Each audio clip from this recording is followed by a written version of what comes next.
não fica velha, ela não fica ultrapassada, mas a palavra do Senhor, ela se renova. A palavra do Senhor é mais atual do que o jornal que irá sair amanhã de manhã. Ela fala do futuro, ela nos conta o passado, ela permanece no presente, nos instruindo, e ela nos fala também do futuro, do que há de acontecer. E bem-aventurados são aqueles que têm fome da palavra do Senhor. Bem-aventurados são aqueles que procuram ouvir a palavra do Senhor, porque a fé vem pelo ouvir. Amém? A fé vem pelo ouvir. E ouvir o quê? A palavra do Senhor. Então aqueles que não se preocupam em ouvir, só querem falar, né? Falam mais do que ouvem. Aqueles que nunca estão prontos para ouvir, como diz a própria palavra, que nós devemos estar prontos para ouvir, né? E não prontos para falar, mas ouvir, porque a fé vem pelo ouvir a palavra do Senhor. E quanto mais nós ouvimos, quanto mais nós meditamos nessa palavra, quanto mais nós recebemos da palavra do Senhor, mais cheios do Espírito Santo nós ficamos, mais cheios da palavra nós ficamos. E quanto mais cheios estamos da palavra de Deus, menos espaço há para o inimigo agir nas nossas vidas. Amém, irmãos? Quando você vê um cristão com muito problema porque ele ouve muito pouco a palavra, e o ouvir não é apenas ouvir com os ouvidos físicos, é ouvir com os ouvidos físicos, ouvir com os ouvidos do coração e deixar com que a palavra o transforme dia após dia. Amém? Ouvir a palavra não é apenas escutar. Ouvir a palavra é escutar com os ouvidos e receber com o coração, um coração humilde. E só um coração humilde recebe e deixa ser tratado pela palavra do Senhor. Então quanto mais nós ouvirmos, quanto mais nós buscarmos da palavra do Senhor, menos espaço para que o inimigo trabalhe dentro de nós vai ter. Amém, irmãos? Se preocupe com isso. Busque a palavra do Senhor.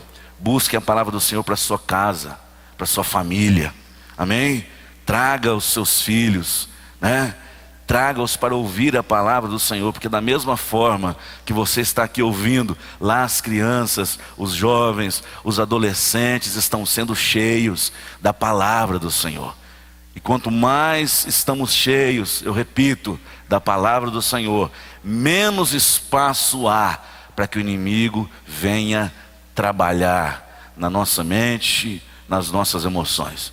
Então está aí a importância, né, de vir à escola dominical, de trazer a nossa família, a nossa casa, nossos filhos, de nos esforçar e de buscarmos o que Deus tem para nós. Amém? Temos algum pedido de oração especial essa manhã?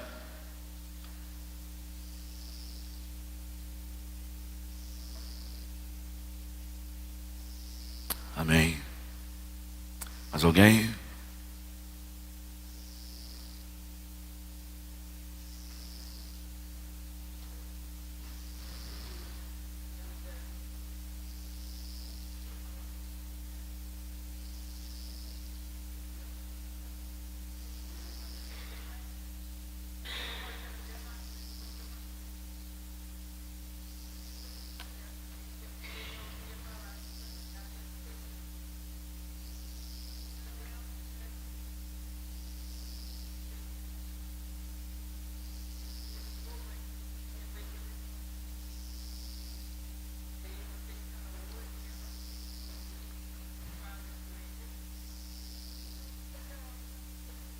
Amém. Praticar, né? Amém.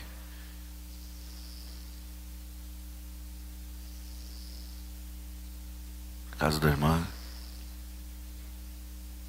Jéssica.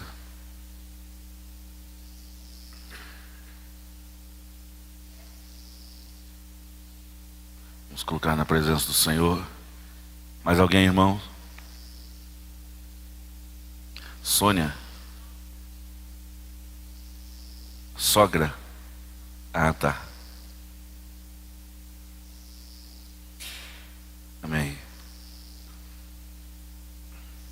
Mais alguém?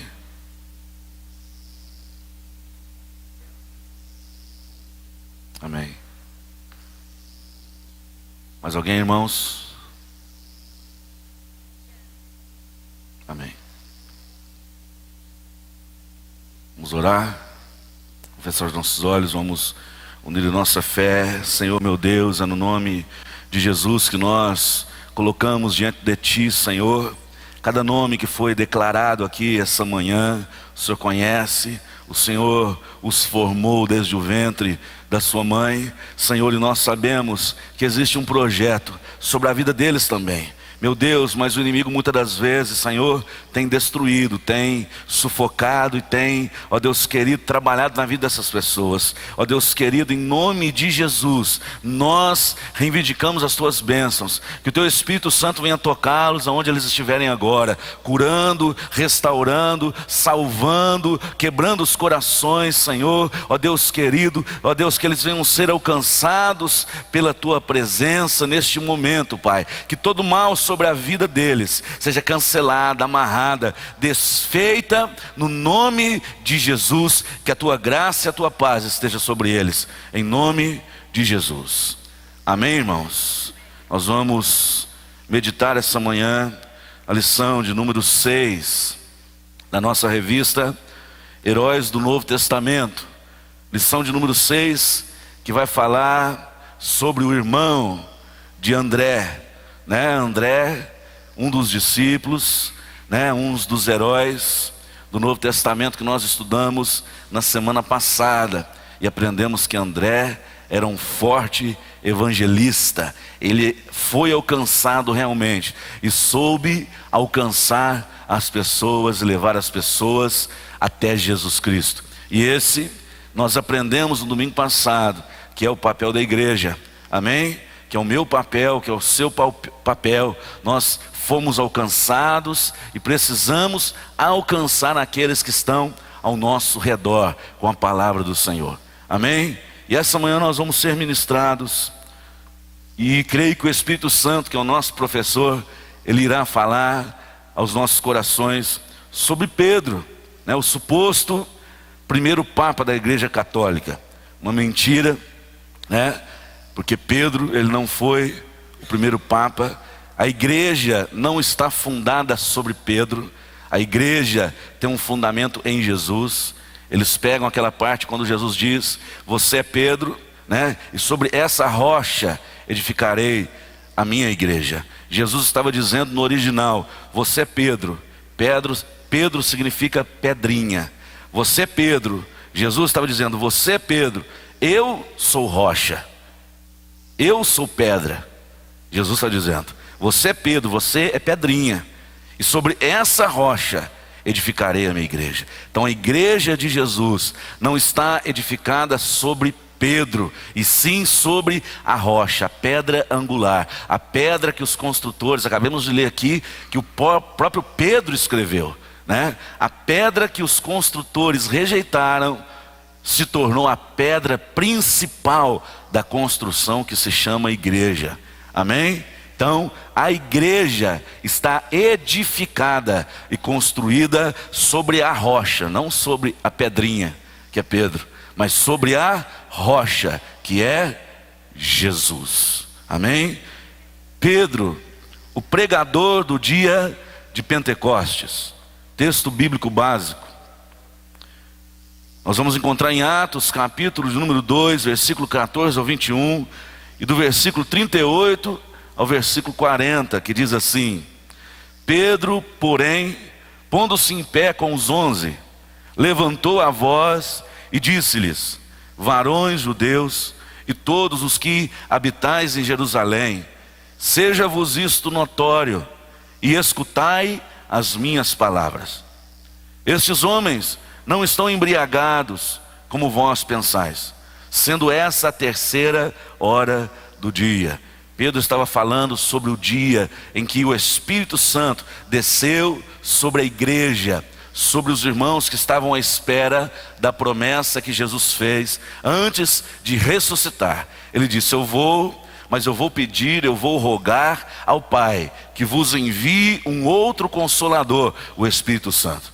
Então o dia de Pentecoste foi o dia em que desceu o Espírito Santo, né? E aquelas pessoas que estavam ali esperando foram cheias do Espírito Santo e foram embriagadas, não com o vinho da contenda, mas com o Espírito Santo de Deus, e começaram a falar em outras línguas.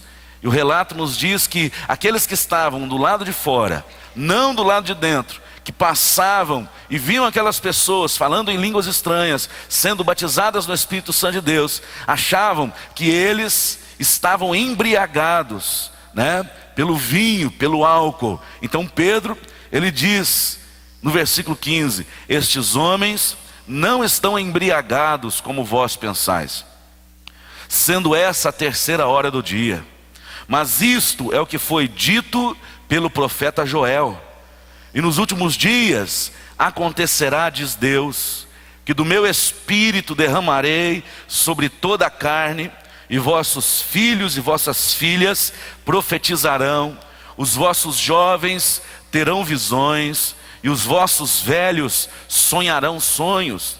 E também do meu espírito derramarei sobre os meus servos e minhas servas naqueles dias, e profetizarão, e farei aparecer prodígios em cima no céu, e sinais embaixo da terra: sangue, fogo e vapor de fumaça. O sol se converterá em trevas, e a lua em sangue, antes de chegar o grande e glorioso dia do Senhor. E acontecerá que todo aquele que invocar o nome do Senhor será salvo. Arrependei-vos, e cada um de vós seja batizado em nome de Jesus Cristo, para perdão dos pecados, e recebereis o dom do Espírito Santo. Porque a promessa vos diz respeito a vós, a vossos filhos, e a todos os que estão longe, a tantos quantos Deus, nosso Senhor, chamar. E com muitas outras palavras, isto testificava e os exortava, dizendo: salvai-vos desta geração perversa. Então ali começou a pregação do Evangelho com ousadia. A grande diferença na vida de Pedro, nós vamos entender quando começarmos a leitura da revista, que Pedro era uma pessoa antes da chegada do Espírito Santo, e era uma outra pessoa após ser cheio do Espírito Santo. A palavra do Senhor diz em Atos 1:8: e recebereis poder. Quando? Quando recebemos poder? Quando descer sobre vós o Espírito Santo. Então o poder de Deus aqui na terra é quem? O Espírito Santo. E se queremos poder, precisamos ter intimidade com o Espírito Santo. Precisamos buscar intimidade com o Espírito Santo, que é o poder de Deus, é aquele que opera o milagre, é aquele que nos convence, é aquele que fala ao nosso coração, é aquele que pega a palavra de Deus e nos revela. Quantas vezes você já ouviu um ímpio ou alguém dizer: ah, pastor, eu li a Bíblia, eu pego a Bíblia lá em casa e leio, eu não entendo nada. Por quê? Ali não está o Espírito Santo de Deus, porque é o Espírito Santo de Deus que revela. Alguém sem o Espírito Santo de Deus, meu amado irmão, começa a ler a Bíblia e fica louco. Muitos viram ateu porque começam a ler a Bíblia como leem um livro secular, do começo ao fim, sem a presença do Espírito Santo. Para quê? Para revelar a verdade da palavra de Deus. Então quem revela, quem vai por trás das letras é o Espírito. A palavra do Senhor nos diz que a letra mata, a letra traz incredulidade, a letra mata a fé, mas o Espírito vivifica. O que traz vida é o Espírito Santo.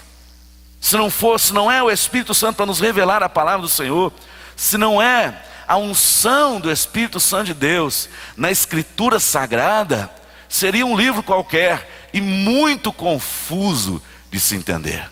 Mas quando nós pedimos para que o Espírito Santo de Deus nos esclareça, nos ensine, Ele vem dia após dia e vai nos ensinando a sua palavra maravilhosa.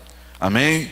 Então aqui existe um relato da descida do Espírito Santo, nos primeiros batismos em língua estranha, com fogo do Espírito Santo, e a pregação do Evangelho de Jesus com um homem cheio do Espírito Santo. Você vai ver que Pedro, na sua pregação, cheio do Espírito Santo, 3.000 almas se converteram ao Evangelho. A diferença é o Espírito Santo de Deus. Meu amado irmão, não adianta você construir uma bela igreja, colocar belas cadeiras, construir um belo púlpito, cantar uma bela canção, se ali o Espírito Santo de Deus não tem liberdade para falar e para agir. Não adianta você ter uma bela casa, uma bela família, filhos saudáveis, se dentro da tua casa o Espírito Santo de Deus não pode habitar. Porque o que traz vida é o Espírito Santo. O que nos revela a verdade, o que nos informa que estamos errados, o que nos convence do pecado, porque nós mesmos não temos a condição de nos convencer. Eu não tenho condição alguma, sem o Espírito Santo de Deus, de te convencer do pecado, de explicar a palavra de Deus. Mas aquele que age no sobrenatural, aquele que age não somente externamente, aquele que age no coração, aquele que age lá no nosso interior e conhece todas as coisas a nosso respeito, ele é quem faz o sobrenatural. É ele que nos convence, é ele que nos leva até a cruz de Cristo, que nos faz arrepender pelos nossos pecados, nossas falhas, e nos faz receber Jesus como Senhor e Salvador. Amém? Vamos ler o texto áureo, que diz assim, que está em João capítulo 21, versículo 16, que diz: tornou a dizer-lhe segunda vez: Simão, filho de Jonas, amas-me? Disse-lhe: sim, Senhor, tu sabes que te amo. Disse-lhe: apacenta as minhas ovelhas. Comentário, palavra introdutória.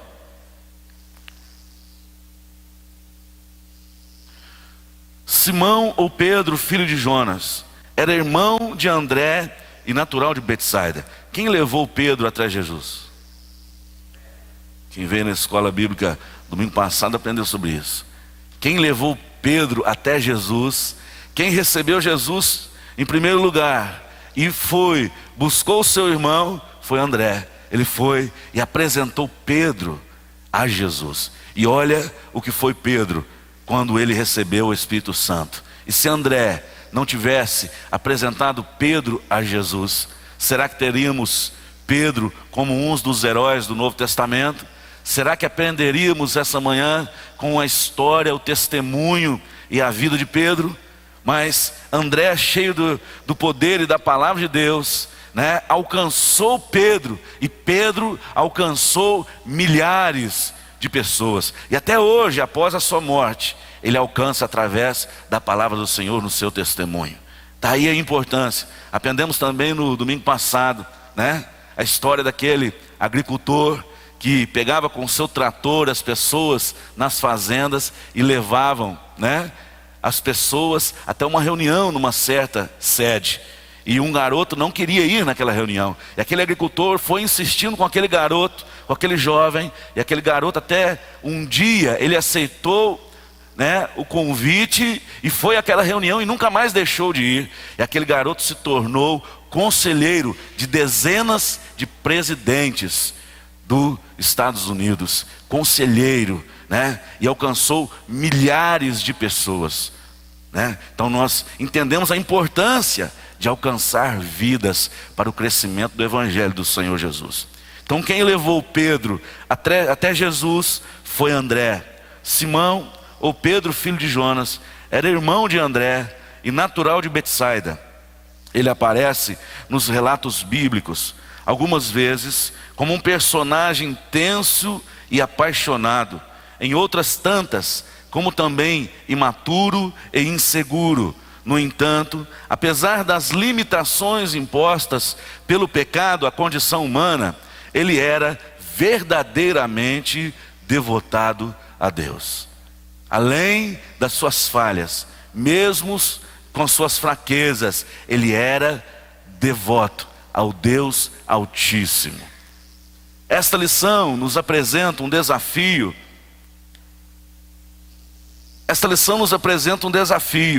Afastarmos-nos das recorrentes descrições caricatas a respeito de Pedro e concentrarmos no que a palavra diz sobre ele. Para tanto, utilizaremos como fontes de informações o livro de Atos e as 2 epístolas que o apóstolo assina. Uma análise criteriosa destes escritos nos permitirá compor um perfil mais realista daquele que, certamente, foi um dos mais influentes heróis neotestamentários. Então, Pedro foi um herói do Novo Testamento e ele fez a diferença. Primeiro ponto, Pedro, um homem de oração. Nós tivemos ontem um culto de jovens e a palavra ontem foi ministrada sobre oração. A importância de ser um homem ou uma mulher que ora. Como que você fala com Deus? Através da oração. O Senhor, Ele deseja ter intimidade conosco através da oração. E Ele quer conversar conosco, irmão, como você conversa com um amigo, como você conversa com seu pai, com a sua mãe, com o seu esposo, com a sua esposa. Ele é um Deus presente, Ele é o Emanuel, Deus conosco. E muitas vezes nós temos tido pouquíssimo tempo para sentar, tirar um momento para falar com o Senhor. Às vezes isso pelo motivo de não o vermos como vemos uns aos outros. E achamos que o Senhor está tão longe. E achamos que o Senhor está tão ocupado que nem ouvidos vai dar a nossa oração. Muito pelo contrário, o Senhor sempre está perto de nós, porque Ele é onipresente, onisciente, Ele está em todos os lugares, Ele conhece todos os pensamentos ao mesmo tempo, e Ele está desejoso em ter uma intimidade conosco. Pedro, um homem de oração. Um dos aspectos pouco explorados na biografia do apóstolo é o fato de que sua vida foi pontuada pela oração. Por meio desta necessária prática de fé. É necessário orar, irmão. Amém? É necessário. Não comece querendo orar todo dia. Não, agora eu vou orar 1 hora. Você não vai conseguir. Você que não tem esse costume de orar, não. Comece, Senhor, eu vou tirar 15 minutinhos do meu dia. Eu vou escolher um momento que eu vou estar sozinho para me buscar o Senhor em oração. E você começa com 15 minutos. Depois você vai para 20, meia hora, e você começa a ter intimidade com o Senhor, e você vai ver como é que a sua vida vai mudar, a sua intimidade, a sua visão de fé irá mudar a respeito da obra de Deus. Um dos aspectos pouco explorados na biografia do apóstolo é o fato que a sua vida foi pontuada pela oração. Por meio dessa necessária, diga necessária, diga para o seu irmão, é necessário, irmão, orar. Por meio dessa necessária prática de fé, Pedro vivenciou incomparáveis experiências com Deus. Ele foi paciente da intercessão, quando Cristo rogou por sua vida, e agente da intervenção divina, quando orou ao Pai em favor de outros. Vamos ler o Evangelho de Lucas, capítulo 22, versículo 32. Um irmão que achar, pode ler. E o outro irmão ache Atos capítulo 9, versículo 40. Cristo rogou pela vida de Pedro, intercedeu.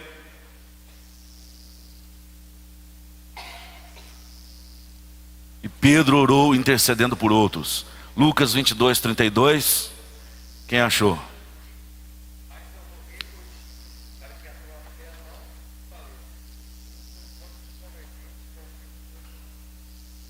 O diabo tinha pedido para Jesus para cirandar com os discípulos, não foi só com Pedro.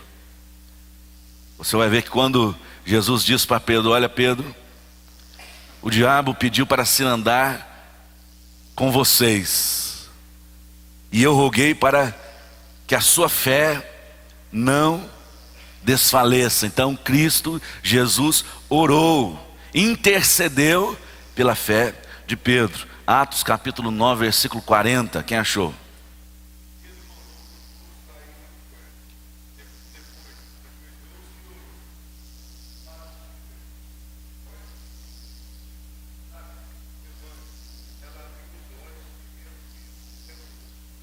um homem que ora.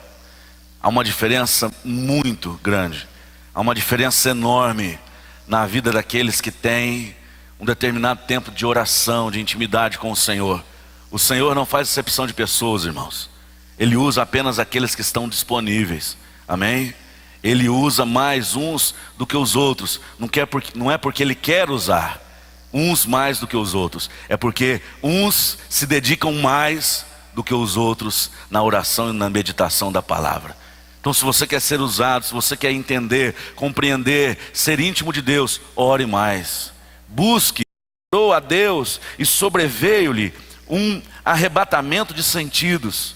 Nesta oportunidade, os discípulos começaram a superar seus preconceitos e levar a mensagem de Jesus aos gentios, né? Os discípulos tinham um certo preconceito, irmão, né? De deixar de falar de Jesus para os judeus, que era o povo escolhido da época, e levar para os gentios. Quem eram os gentios? Eram todo o povo que não era judeu.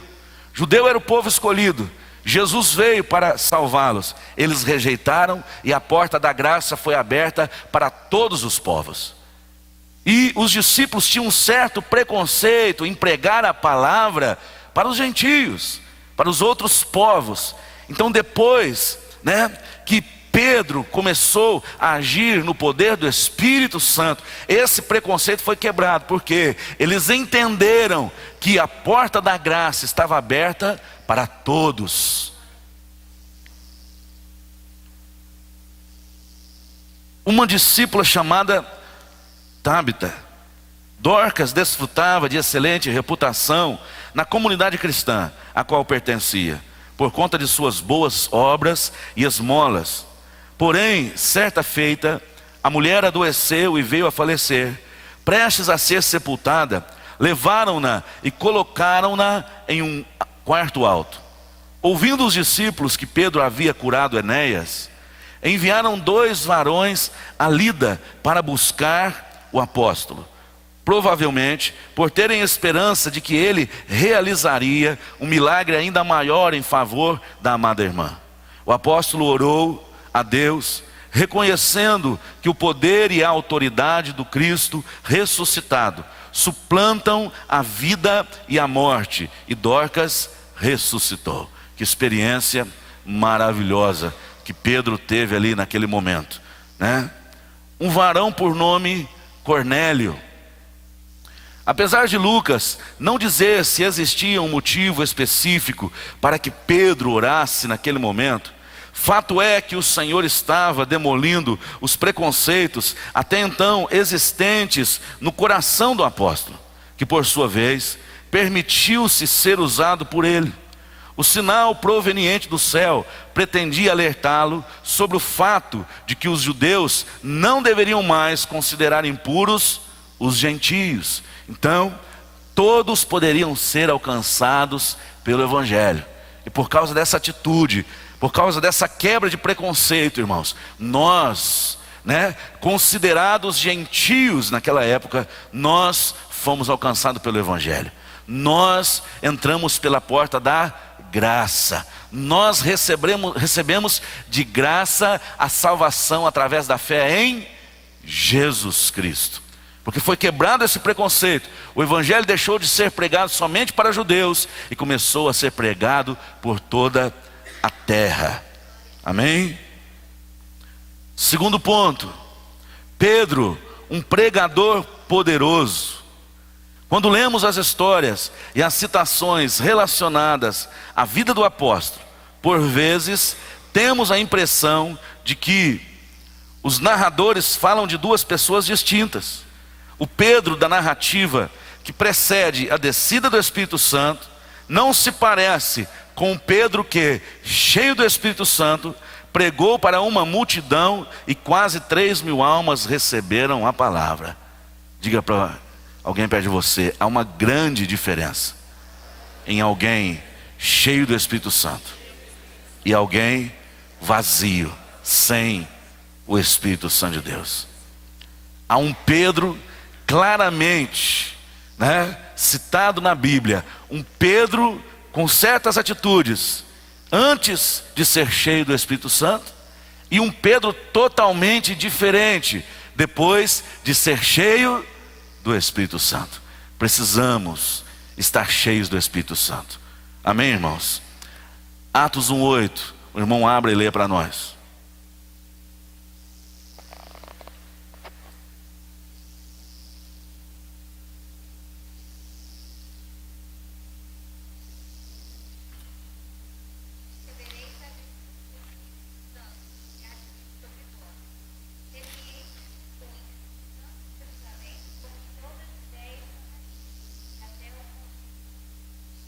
E recebereis poder quando?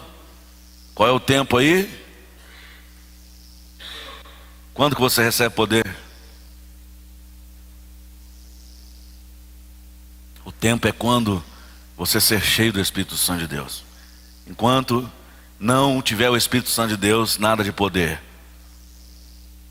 O homem que não teve coragem suficiente para declarar-se seguidor de Jesus, chegando a dizer que não conhecia, transformou-se em um ardoroso e vibrante pregador, e sua mensagem alcançou milhares de pessoas. Antes, sem o Espírito Santo, até negar Jesus ele negou, né? E durante 3 vezes ele negou Jesus. O homem que dizia que amava Jesus, e Jesus perguntou: Pedro, você me ama? Sim, Senhor, tu sabes que eu te amo, né? Mas ali ele encontrou com Jesus, mas ele não havia se convertido totalmente, e não havia recebido o Espírito Santo de Deus, que faz toda a diferença nas nossas vidas. O Espírito Santo de Deus faz a diferença, meu amado irmão. O Espírito Santo de Deus, ele breca a nossa língua quando vamos falar de alguém, né? Ele breca a nossa boca quando vamos caluniar. Ele breca os nossos sentidos e nos alerta quando estamos prontos para pecar e para desobedecer a palavra do Senhor. O Espírito Santo faz toda a diferença na vida do cristão. Por isso nós precisamos cultivar essa presença do Espírito Santo de Deus em nossas vidas. O Pedro, o mesmo homem que antes do Espírito Santo negou a Jesus dizendo: eu não o conheço. É sério isso, não é? Alguém que estava com ele, alguém pergunta: olha, está aí mais um discípulo dele. Durante a prisão de Jesus, ele disse: eu não conheço esse Jesus. Não, eu não conheço, eu não sei quem ele é, não sou eu não. Ele negou. O mesmo Pedro, após a descida do Espírito Santo, o homem cheio do Espírito Santo, numa das suas pregações, quase 3.000 almas se converteram, porque foram impelidos pelo Espírito Santo. Você quer ser uma pessoa diferente? Deseje ser cheio do Espírito Santo de Deus. Cultive essa comunhão com o Espírito Santo de Deus. Como, pastor? Orando, jejuando, abandonando o pecado, fazendo um ambiente. Mais uma vez eu insisto, faça da tua casa, do seu coração, da sua vida, um ambiente favorável ao agir do Espírito Santo de Deus. Tem muita gente fazendo da sua casa um ambiente favorável à ação de Satanás, né? Levanta cedo falando dos outros, faz um almoço caluniando e dorme, né? Falando da vida das outras pessoas. É um ambiente favorável para Satanás entrar e matar, roubar e destruir. Faça, né, do ambiente da sua casa um ambiente favorável para o Espírito Santo. Acorde cedo orando pelas outras pessoas, intercedendo pela sua casa, pela igreja, pelos líderes, e você vai ver que você vai ser vivificado. Amém, irmãos? Quantos entendem a palavra do Senhor essa manhã? Antes de Pentecostes, o Senhor inúmeras vezes usou seus servos para orientar e corrigir seu povo, tanto no Antigo como no Novo Testamento. No entanto, muitos judeus acreditavam que Deus tinha retirado o Espírito depois da morte dos profetas Ageu, Zacarias e Malaquias. O conceito geral era de que a profecia continuou ocasionalmente em uma escala menor, mas a restauração total do Espírito ainda estava por vir. Profetas como Isaías e Ezequiel tinham prometido a restauração do Espírito no tempo do fim. De qualquer modo, o Espírito não era esperado antes do tempo do fim, no período da vinda do Messias, e boa parte do povo judeu não acreditava que o Messias tinha vindo. né? Eles não acreditavam que Jesus era o Messias. Eles esperavam um grande rei, um grande líder, né? Na religião, um grande líder político que entraria na cidade em carruagens, seguido por seu exército. E Jesus entrou que forma? Montado em um jumentinho. O rei com toda a autoridade entrou humildemente. Por isso os judeus não aceitavam que Jesus era o Messias. O sermão de Pentecostes, Pedro reconhecendo ser Jesus o Messias e percebendo a total atividade do Espírito Santo no meio do povo de Deus, usou em seu discurso um texto do Antigo Testamento que trata do derramamento do Espírito da profecia, que está em Joel 2, 28 a 32, para tornar claro que a predição de Joel se referia ao tempo do fim. Pedro acrescentou palavras explanatórias à citação do Antigo Testamento nos últimos dias. Vamos ler lá em Joel capítulo 2. Joel está depois de Oséias, mais ou menos no meio da Bíblia. E muitos pegam essa passagem erroneamente, meu amado irmão, para dizer que o Espírito Santo de Deus ia descer sobre toda a carne. Idólatra, espírita, ateu, né? Macumbeiro, feiticeiro. Já ouvi crente dizer isso. Não, mas aqui em Joel diz, pastor, que o Espírito Santo de Deus iria descer sobre toda a carne.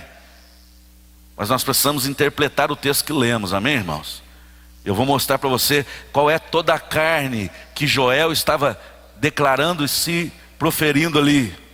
Joel capítulo 2, versículo 28.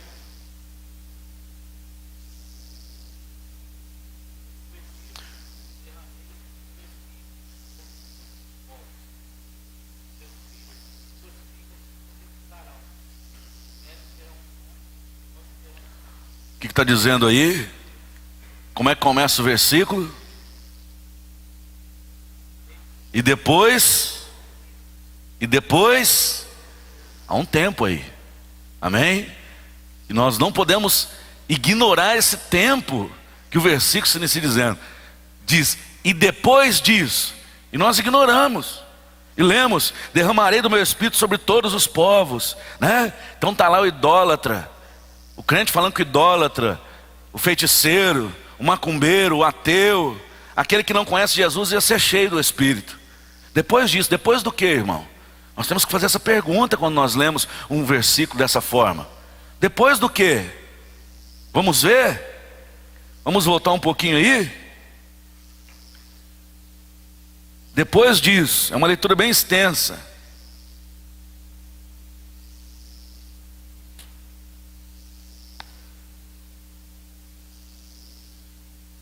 Versículo 15.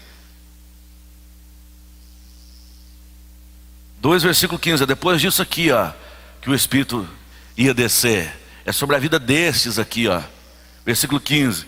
Toquem a trombeta em Sião, decretem um jejum santo, convoquem uma assembleia sagrada, reúnam o povo, consagrem a assembleia, ajuntem os anciãos, reúnam as crianças, mesmo as que mamam do peito, até os recém-nascidos devem deixar os seus aposentos. Recém-casados devem deixar os seus aposentos, que os sacerdotes que ministram perante o Senhor chorem entre o porte e o templo e o altar orando, poupa o teu povo, Senhor, não faça da sua herança objeto de zombaria e de chacota entre as nações, porque se haveria de dizer entre os povos, onde está o seu Deus? Depois do que, irmão? Depois de um arrependimento total. Aí sim, nós vamos lá para o versículo 28, e depois disso, você vai poder ler, depois se você quiser ler, né? Você pode ler do versículo 12. Olha o que diz o versículo 12 aí, do capítulo 2. Agora porém declara o Senhor, voltem-se para mim de todo o coração. É depois disso que o Espírito ia descer. Quando o homem e a mulher voltaram ao Senhor de todo o seu coração, com jejum, lamento e pranto, rasguem o coração e não as vestes, Voltem-se para o Senhor, o seu Deus, pois Ele é misericordioso e compassivo, muito paciente e cheio de amor. Arrepende-se e não envia a desgraça. Talvez Ele volte atrás, arrependa-se e ao passar deixe uma bênção. Assim vocês poderão fazer ofertas de cereal, ofertas derramadas para o Senhor, o seu Deus. É depois disso. É depois de um arrependimento genuíno. É depois de abandonar o pecado. Aí sim, aí nós podemos compreender o versículo 28 que diz: e depois disso derramarei do meu espírito sobre toda a carne. E é uma simples interpretação de texto, irmão. Sobre toda a carne que, aí nós voltamos no versículo 12, que se arrepender, que se achegar até o Senhor Jesus, com lamento, com choro, com jejum, aí sim os jovens terão visões, sonhos, serão cheios do Espírito Santo. Nós precisamos compreender a palavra do Senhor. Então o Espírito Santo, ele só desce, ele só ocupa um ambiente agradável e favorável a ele. Um ambiente cheio de pecado, ele não toma conta. Você pode sentir emoções a ouvir a palavra, emoções a adorar ao Senhor, mas um verdadeiro arrependimento é que leva a uma verdadeira vida em comunhão com o Espírito Santo de Deus. Não uma casca, não apenas uma aparência externa, mas algo real, que venha de dentro para fora. É o Espírito Santo de Deus em nossas vidas. Amém ou não? O sermão de Pedro no dia de Pentecostes tem permanecido como um modelo e fonte de inspiração para os pregadores de todos os tempos. Vejamos algumas características desta alocução. Escriturística, baseou-se em vários textos do Antigo Testamento, a partir de Joel. Profética e escatológica, enfatizou alguns acontecimentos que estariam por acontecer. Ungida, produziu impacto no coração e na mente dos milhares que a ouviam. Poderosa, foi pregada na plenitude do poder que acabara de descer sobre a igreja. Frutífera,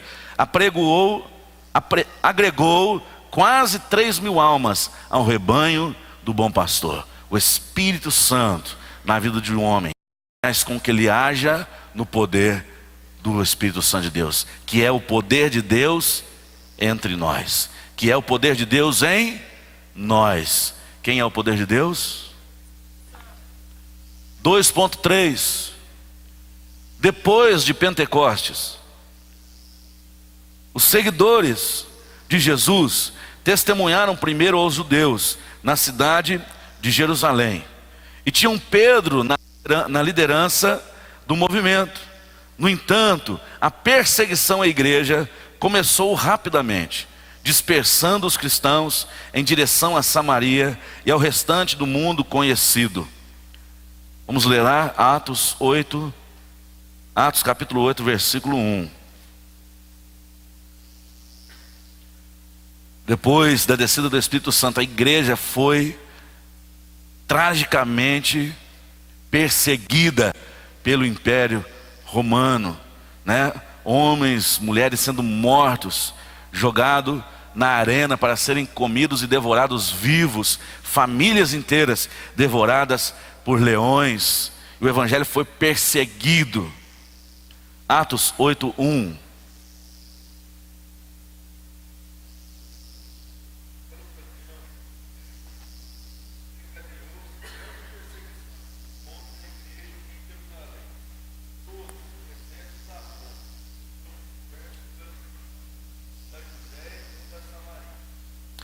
A igreja foi perseguida e diz a palavra do Senhor que todos, foram dispersos. Nós entendemos o propósito, dessa dispersão, para que o evangelho alcançasse um número maior de pessoas, para que eles fossem, para outras cidades e alcançassem um número maior de pessoas, e o evangelho se propagou em grande poder. O pescador de Betsaida foi usado por Deus em todos os lugares por onde passou, abrindo inclusive a porta de evangelização aos gentios. 3. Pedro, o apóstolo dos milagres. A exemplo do ministério terreno de Cristo, as atividades de Pedro eram pontuadas por três importantes características: o ensino, a pregação e a operação de sinais e maravilhas. De igual modo, essas devem ser as marcas da igreja de hoje: o ensino, a pregação e os milagres. Quantos milagres verdadeiros, né, irmãos? Milagres claros que nós vemos, porque hoje está aí uma onda de milagre mentiroso que é brincadeira. Se tira a bengala do velhinho da igreja, né? E quando ele sai lá fora, ele pede para o diácono dar a bengala dele de novo para ele ir embora para sua casa, né? Milagres que são aí falsos, né? 90% do que nós vemos hoje é falso, é motivado pelas pessoas, né? Com a desculpa de ativar a fé das pessoas. Mas o milagre verdadeiro, né? Aquela criancinha que nós apresentamos no domingo retrasado, creio eu, né? Pastor Damares foi lá no hospital e ela estava desfalecendo. O Dr. Heber disse que ela não passaria daquela noite. Ele foi claro para a mãe, né? Que pôs até o testemunho na internet, dizendo que: Dr. Heber, olha, leva essa criança urgente para o hospital, porque ela não passa de hoje, está muito mal. E o Senhor fez um milagre ali na vida daquela criancinha, né? Restaurou as forças. Ela estava desfalecida, irmão, ela estava entregue, né? E um homem ou uma mulher já amadurecido, cheio de força, quando se entrega, né? É ruim. Imagina uma criancinha recém-nascida, entregue ali, esperando a morte. Então nós vemos os milagres verdadeiros, sem nenhuma manipulação, né? Sem aumentar nada, porque a palavra de Deus, ela é clara, ela é cristalina.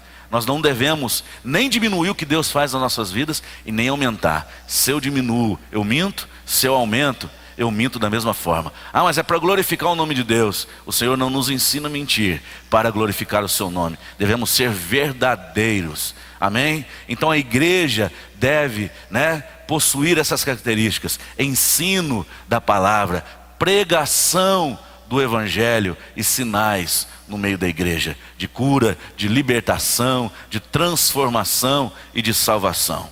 Amém? Depois que o Espírito Santo foi derramado sobre a igreja, o ministério de Pedro começou a ganhar consistência. Vejamos a seguir alguns milagres que Deus operou por intermédio do apóstolo. Um coxo de nascença. Lucas relata no livro de Atos que, logo após a ressurreição de Jesus, Pedro e João subiam juntos ao templo à hora da oração. Naquela oportunidade, eles foram usados por Deus para curar um homem coxo de nascença. Esse milagre se transformou em um clássico exemplo da importância das maravilhas e dos prodígios realizados na igreja, visto que produziu uma verdadeira revolução espiritual em Jerusalém. Um paralítico. No livro de Atos, lemos que Enéas, um homem paralisado havia 8 anos, também foi curado. Como resultado do milagre, todos aqueles que testemunharam tal cura acreditaram e se converteram ao Senhor. Muitos se voltaram para Deus, porque viram mais um homem aleijado caminhar diante dos seus olhos. Uma prova incontestável de que Jesus estava vivo e tinha autoridade sobre as doenças. Mais um exemplo: uma mulher morta. O apóstolo foi a Jope, uma cidade do litoral mediterrâneo, situada aproximadamente a 16 quilômetros do noroeste de Lida, e seguiu o exemplo do mestre, pois estivera presente no episódio em que Jesus trouxe à vida uma menina que havia morrido. Ele orou e, pelo poder de Deus, Dorcas foi trazida à vida novamente. Ele fez o quê? E pelo poder de Deus, a vida foi concedida àquela mulher morta. Pedro, o escritor inspirado. Pedro era um homem indouto, destituído de educação formal. Vamos ler Atos capítulo 4, versículo 13.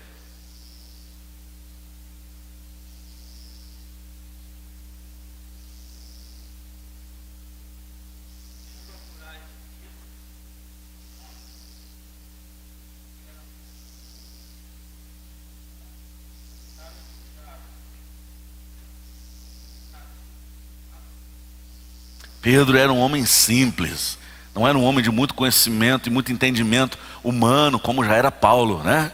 Paulo, né, que era Saulo, que foi ensinado ali dentro do império, era um homem conhecedor, né? Humanamente dizendo, Pedro não era como Paulo. Pedro era um homem simples, né? Ele não era regado de muito conhecimento humano, mas quando ele foi cheio do Espírito Santo, isso não teve nenhuma diferença na vida de Pedro. Ele falou e fez a obra de Deus incansavelmente. Amém, irmãos? Não há diferença, né? O que faz a diferença na vida do cristão não é o que ele conhece nesse mundo, não é a classe social que ele ocupa, não é se ele tem dinheiro ou não tem dinheiro. O que faz diferença na vida do ser humano é se somos cheios do Espírito Santo de Deus. Amém? Quantos estão entendendo? Pedro era um homem douto, destituído de educação formal, condição própria de qualquer judeu que não pertencesse aos altos estratos sociais. No entanto, ele falava com confiança e liberdade.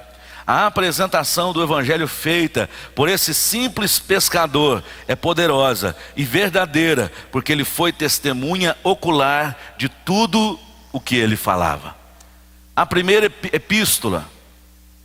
Os crentes da igreja primitiva experimentaram na própria carne a fadiga e a tensão provocadas pela perseguição, desde os primeiros encalços que culminaram com a dispersão, até os acossamentos, né? Até as perseguições constantes, né? Acossamentos é perseguição constante, até as perseguições constantes de que o apóstolo Pedro era alvo constante. No período em que o texto foi escrito, a ira de Nero, o imperador, estava prestes a explodir em Roma. Com o espírito pastoral, Pedro escreve a epístola originalmente aos crentes da Ásia Menor, com o objetivo de fortalecer sua esperança.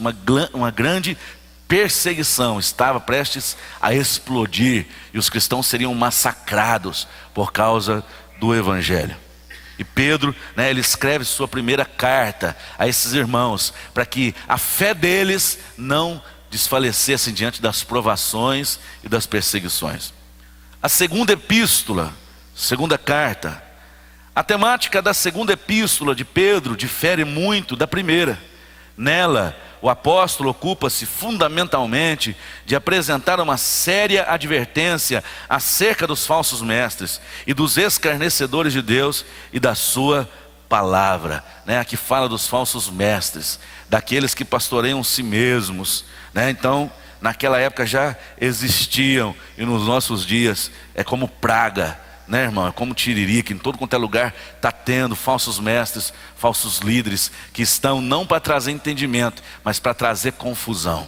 Nosso Deus não é um Deus de confusão. Amém, irmãos? Aonde tiver confusão, né? Se você ouvir uma palavra que te traz confusão, abandone aquilo, porque a palavra de Deus nos traz esclarecimento e certeza daquilo que nós estamos ouvindo. Amém? Conclusão. Embora recusemos definitivamente todas as insinuações heréticas que tentam titular Pedro como o primeiro Papa, devemos admitir que ele exerceu grande influência sobre a igreja do Senhor Jesus. A Bíblia omite os detalhes relacionados aos últimos dias de Pedro, mas, segundo o testemunho dos historiadores, especialmente pelo relato de Orígenes, um historiador, Pedro teria sido morto sob as ordens de Nero, o imperador, após o grande incêndio em Roma. A data de sua morte estaria situada entre os anos 64 e 68 depois de Cristo. É maravilhoso recordar que Pedro, errante como nós, glorificou a Deus com sua vida e com sua morte. O apóstolo deixou-nos algumas lições que não devem ser esquecidas: a importância da oração, o compromisso com a palavra de Deus, a disposição para obedecer a Cristo e a dependência do Espírito Santo. Vamos declarar juntos? O apóstolo deixou-nos algumas lições que não devem ser esquecidas. Vamos lá? A importância da oração, o compromisso com a palavra de Deus, a disposição para obedecer a Cristo e a dependência do Espírito Santo. Vamos ler mais uma vez para gravar quais foram as lições que Pedro nos deixou. Vamos lá? A importância da oração, o compromisso com a palavra de Deus, a disposição para obedecer a Cristo e a dependência do Espírito Santo.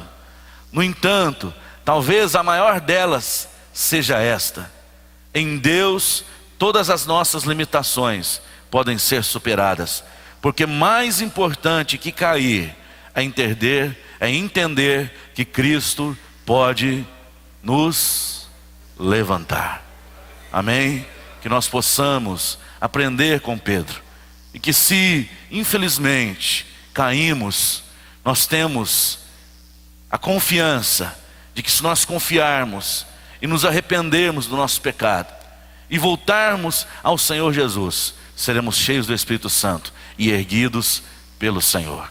Essa é a palavra do Senhor para nós essa manhã, e que o Espírito Santo de Deus possa ter falado aos nossos corações essa manhã, e que nós possamos gravar esse testemunho de Pedro e buscar, meus irmãos, a presença do Espírito Santo e fazer da nossa vida, do nosso lar, um ambiente a quem? Ao Espírito Santo de Deus. Preocupe-se com isso, busque isso, analise sua vida, analise o teu interior, a tua casa, o teu relacionamento em família, e veja se o ambiente está favorável ao Espírito Santo ou ao inimigo das nossas almas. Faça da sua vida um ambiente favorável à ação do Espírito Santo de Deus, e você viverá experiências profundas com Ele. Amém? Em nome de Jesus. Vamos colocar de pé. Semana que vem nós vamos ser ministrados e vamos falar sobre Saulo transformado em apóstolo no caminho. Saulo que foi transformado em Paulo. Eu creio que será uma lição maravilhosa, tanto quanto foi a lição de Pedro. Amém, irmãos? Venha no domingo que vem, vai ser a nossa primeira escola bíblica, né, do ano. Essa foi a última, e até aqui o Senhor tem nos abençoado. Até aqui o Senhor tem derramado da sua graça. Amém, irmãos? À noite nós estaremos nos reunindo como igreja, buscando mais uma porção da palavra do Senhor, adorando, cultuando ao nosso Deus, né? Traga um visitante, convide alguém. Hoje é muito fácil, né, irmão, convidar, né? Eu creio que nós estamos vivendo uma época muito boa, né, de comunicação. Estava conversando com o irmão que na nossa época de adolescente, né, muitos não tinham nem telefone fixo em casa, né? Era uma época que quem tinha telefone fixo era alguém que era bem sucedido, né? Há muitos anos atrás, né? Então você falava com o seu amigo na igreja e dificilmente você encontrava com ele durante a semana, né? Para você falar com ele, às vezes tinha que ir no vizinho pedir um telefone emprestado, né? Hoje você tem internet que desde alguns segundos você comunica a milhares de pessoas de uma vez só. Você tem mensagem, celular, 2, 3 celulares dentro de casa. Então a comunicação, né, ampliou muito, e nós devemos usar essa ferramenta para pregar o Evangelho, para fazer um convite para as pessoas. Amém, irmãos? Muitos estão esperando só o seu convite, né, para vir ao culto, para aceitar a Jesus como Senhor. Então faça um convite, e que essa noite os céus estejam abertos sobre nós, em nome de Jesus. Amém? Senhor, meu Deus, nós te louvamos pela tua presença aqui, pela tua palavra. Meu Deus, nos dê uma tarde de descanso, e à noite estaremos aqui reunidos na tua presença. No nome de Jesus nós cancelamos todo o mal contra o culto, contra as pessoas, Senhor, que virão à tua casa. Meu Deus, toda preguiça, todo cansaço, toda ação do inimigo tentando desviar, tentando, meu Deus, impedir que as pessoas venham até o teu templo, meu Deus, nós cancelamos e desfazemos no nome de Jesus. Que a tua presença seja viva, poderosa, que a tua palavra venha descer sobre nós como orvalho essa noite. É o que nós te pedimos, meu Pai, em nome de Jesus. Amém? Nós temos ensaio agora somente com os músicos. Deus abençoe.